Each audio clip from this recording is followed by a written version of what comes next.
El sistema inmunológico es la defensa natural del cuerpo contra las infecciones, como las bacterias y los virus. A través de una reacción bien organizada, su cuerpo ataca y destruye los organismos infecciosos que lo invaden. Estos cuerpos extraños se llaman antígenos. La inflamación es la respuesta del sistema inmunológico a los antígenos. Como respuesta a la inflamación o a la lesión, diversas clases de glóbulos blancos se transportan por el torrente sanguíneo hasta el lugar de la infección y solicitan más glóbulos blancos. Cuando la amenaza desaparece, la inflamación cede. En las personas que gozan de buena salud, el sistema inmunológico puede distinguir entre los tejidos propios del cuerpo y los extraños que lo invaden, tales como virus y bacterias. En algunos tipos de artritis, como la artritis reumatoide y el sistema inmunológico, no funciona correctamente. Órganos de la respuesta inmune. Es una red compleja de órganos, tejidos y células especializadas, distribuidas a lo largo de nuestro cuerpo, intercomunicados y coordinados. Estos se dividen en dos, primarios y secundarios. Los primarios proporcionan el microambiente para la formación y maduración de los linfocitos. En este se encuentra la médula ósea, que es el lugar donde maduran los linfocitos B, el timo, que es el lugar donde maduran los linfocitos T, y los aislados o encapsulados. Los secundarios proporcionan el entorno adecuado para que los linfocitos interaccionen entre sí, y en este se encuentran los ganglios linfáticos, que actúan como filtros para capturar antígenos, el vaso, que es el órgano de gran importancia, la MAD, que es la agrupación de células linfoides en organización, presentación de antígenos, anticuerpos y producción de linfocitos T. Los órganos del sistema inmune, a excepción del timo, también constituyen el llamado sistema linfático periférico o sistema linfoide. El sistema interno de defensa está conformado por macrófagos, proteínas y otras moléculas que realizan procesos como la fagocitosis y la inflamación, y que pueden mediar la actividad de sistemas como el de complemento. La fagocitosis es un proceso realizado por células fagocíticas como los monocitos y los macrófagos. En la etapa 1 se existe la quimioatracción o quimiotaxis. Las células fagocíticas son llamadas al sitio en donde se encuentra el agente extraño. En la etapa 2 existe la unión celular y corresponde al momento de interacción. En la etapa 3 es la fagocitosis celular o endiocitosis. Es el momento en que los fagocitos ingieren al agente extraño, al cual al ingresar a la célula se convierten en fagosoma. En la etapa 4 existe la muerte celular, debido a las formas tóxicas del oxígeno o las formas independientes de oxígeno. Y en la etapa 5 es la digestión y eliminación. Una vez muerto el agente extraño es digerido por enzimas proteasas, fosfatasas, ribonucleasas, etc., para después ser eliminado por exocitosis. Respuesta inflamatoria. La respuesta inflamatoria se lleva a cabo en tres fases: fase vascular, fase glucositaria y fase de resolución. La fase vascular es el sistema de comportamiento y mediadores que aumentan la permeabilidad vascular. La segunda fase es la leucocitaria. Quimiotaxis, glóbulos blancos al tejido donado. Leucocitaria tardía, que son los fagocitos y citocinas. Calor, rubor y dolor. La tercera fase es la resolución, reparación del tejido. La sanogrenesis, reparación de vasos capilares, tejido de granulación, matriz extracelular y organización del tejido fibroso. Granuloma, acumulación de células inmunes. Métodos y técnicas inmunológicas para el diagnóstico de enfermedades humanas. Métodos y técnicas inmunológicas. Debido a la especificidad y sensibilidad de antígenos y anticuerpos para reaccionar, es posible analizarlos y cuantificarlos mediante determinaciones especiales conocidas como técnicas inmunológicas, cuya aplicación médica permite el diagnóstico de diversas enfermedades. Las técnicas más utilizadas en el área de la salud son aglutinación, citometría, enzimáticas, inmunocromatográficas, mefelometría, radioinmunoensayo, radioinmunómetro y electroforesis. Pruebas de aglutinación. En la prueba de aglutinación, el antígeno o el anticuerpo se fija a una partícula de gran tamaño. Se forma un coágulo visible constituido por el antígeno, el anticuerpo y otras partículas que se fijan. La prueba de aglutinación puede ser directa e indirecta. Prueba de aglutinamiento directa. Intervienen antígenos o anticuerpos que forman parte de manera natural de una partícula de mayor tamaño, como un microorganismo o un eritrocito. Si la partícula es un eritrocito, la prueba se denomina prueba de aglutinación. Prueba de aglutinamiento indirecta. Los antígenos o los anticuerpos se absorben de forma artificial de una partícula, por ejemplo, una partícula de látex. Las pruebas de aglutinamiento. Son extremadamente sensibles, pudiéndose detectar incluso niveles de anticuerpos de 1 microgramo por mililitro. Se utilizan para el diagnóstico de infecciones microbianas en curso o ya pasadas. El reactivo de la prueba contiene antígenos microbianos conocidos. La prueba es positiva si los antígenos del reactivo aglutinan con los anticuerpos del suero del paciente. La persona probablemente ha sido infectada por el microorganismo en cuestión, ya sea recientemente o en el pasado. Las pruebas cualitativas de aglutinación se realizan generalmente sobre un portaobjetos y son muy fáciles de ejecutar. Para ello se combina una gota de la muestra clínica con una gota del reactivo de la prueba. Las pruebas cualitativas de aglutinación determinan la presencia o ausencia de un determinado anticuerpo, representado AB, o un antígeno, representado AG, en una muestra problema. Se utilizan ampliamente en medicina clínica, por ejemplo para diagnosticar una faringitis estreptocócica.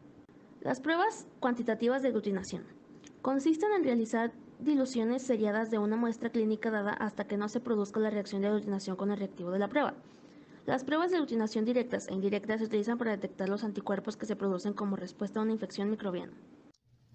Serología. La serología es el estudio que permite comprobar la presencia de anticuerpos en la sangre. Es una prueba fundamental a la hora de realizar donaciones de sangre y transfusiones. Esta se basa en un examen serológico que tiene como fin el conocer la exposición o presencia previa de un microorganismo patógeno en particular y a partir de ella la capacidad de respuesta del individuo a tal infección. Se derivan pruebas de aglutinación directa, indirecta, cualitativa y cuantitativa. Aglutinación directa. En el antígeno se encuentra presente en la superficie de células. Indirecta. Cuando el antígeno ha formado parte de la estructura nativa de la partícula. Cualitativa. Determina la presencia o ausencia de anticuerpos o un antígeno. Cuantitativa. Se realizan diluciones seriadas de una muestra clínica dada hasta que no se produzca la reacción de aglutinación. Las enfermedades detectables con la serología son las siguientes: sarampión, rubiola, carbunco, VIH, hepatitis viral, brucelosis, amibiasis, infección micótica, sífilis, toxoplasmosis y una variedad de enfermedades más.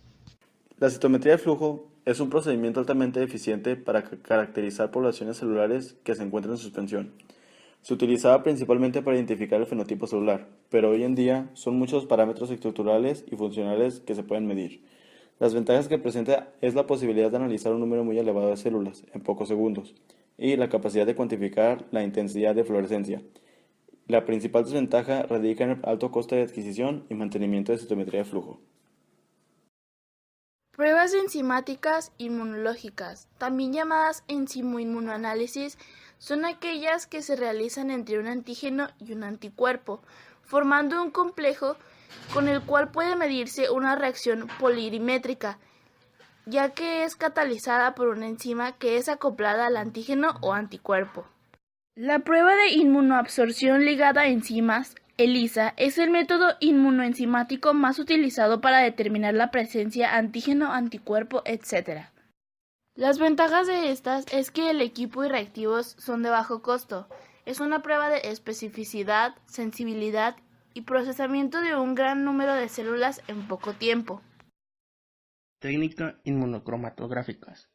La inmunocromatografía es una técnica muy utilizada en el mundo, principalmente para realizar diagnósticos rápidos. Se caracteriza por emplear dispositivos sencillos, cassettes, en los cuales se pueden transportar los reactivos que se van a utilizar, impregnados en una membrana, por lo general de microcelulosa.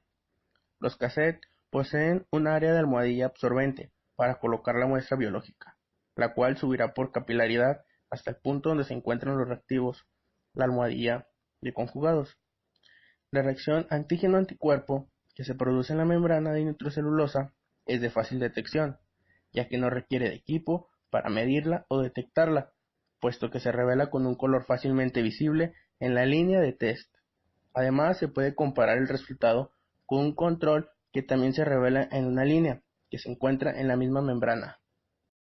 La cromatografía se basa en la migración de una muestra a través de una membrana de nitrocelulosa, la cual es añadida en la zona del conjugado, el cual está formado por un anticuerpo específico contra uno de los epitopos del antígeno a detectar y un reactivo de detección.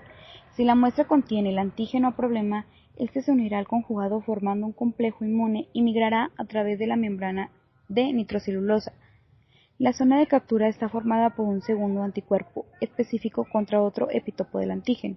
Al llegar la muestra a esta zona, los complejos formados por la unión del antígeno y conjugado quedarán retenidos y la línea se coloreará muestras positivas. En el caso contrario, las muestras son negativas. La zona control está formada por un tercer anticuerpo que reconoce el reactivo de detección. Cuando el resto de muestra alcance esta zona, el anticuerpo se unirá al conjugado libre que no ha quedado retenido en la zona de captura.